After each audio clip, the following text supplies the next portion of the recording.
มบาทเป็นจำนวนเก่าเป็นนักบอลทางบอลผิวคอยที่น่าจะให้ใส่น้ำงานสีขอถ้าแก่บอกมาแล้วใส่น้ำงาน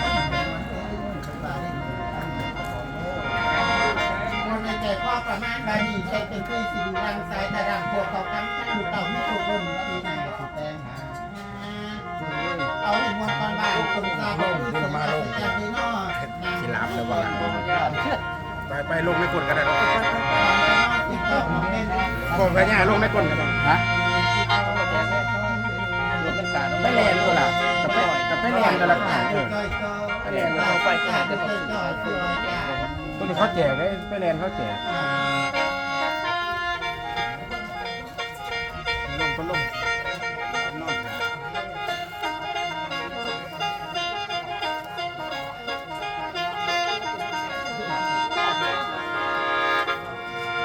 ฟังคำจากก้าวแอ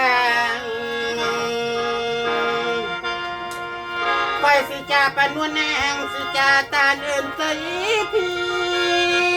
สู่ผู้ดีผู้เข่าผู้บาเท่าบ่าวมอเคนเสียงให้มวลล้นฟ้าส่งสาดอกเลือเสียงไทยบรรทุมแห่แหนให้ซาลือดอกเสียงลานเมื่อยาลาเด้ออายแข้งขายาเด้อน้อยให้เจ้าสู่สาวสักหน่อยบรรทุมเอ่ยผู้นางโค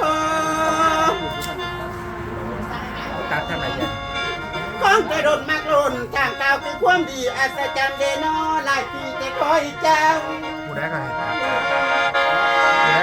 มหลังยาวเสียงความยอดถวายอัศจรรย์เดนอหมู่พญาสิคอยตาม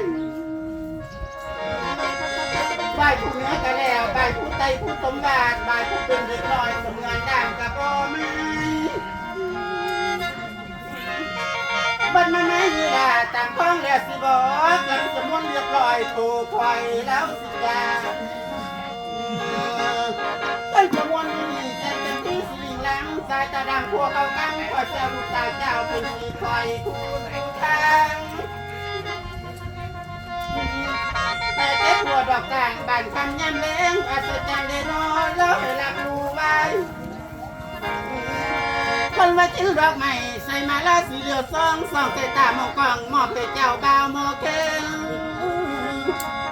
คนว่าใส่แน่นโยนน้ำโยนบ่ได้ละคอยจะไหลมาค่าถ้าจะโดนหักลงกูบาเท้าเต้นตา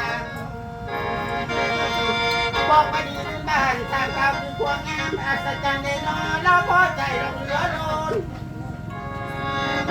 ต้นกระโยงกันหมอแข้งผู้ส่งแก่ต้นกระมวลตรงแก่ไทยหมอกองกระกองจิ้งกองกระฟานเอาจะกอบก็ได้เห็นเต็มที่พอได้แค่เอาให้มนต์ทรงแก่ทรงประจักษ์ปากเอาสู่เจ้าได้นั่งคงคล้องไรที่กระคล้องทางรองกันใดกระคล้องหาที่เจ้าตาเดินใจเพิ่น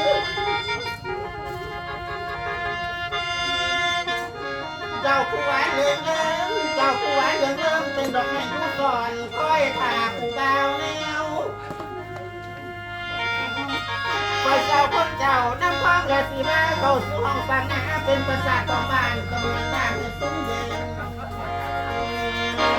อันนี้อยากขอทานบอกก็คือความงามจังมันงามเรือหลายนายเดบอกเลยโทษมาได้ยังทางเจ้าให้บรรทุนผู้ต้มยาคือจะมีกระแดกคือจะมีกระดอคอยก่อนอยู่บ่ไม้คือเป็นไม้ทักการบ้านเดนอไปทางทางอัศจรรย์เดนอเมื่อพญาคอยเชิญแล้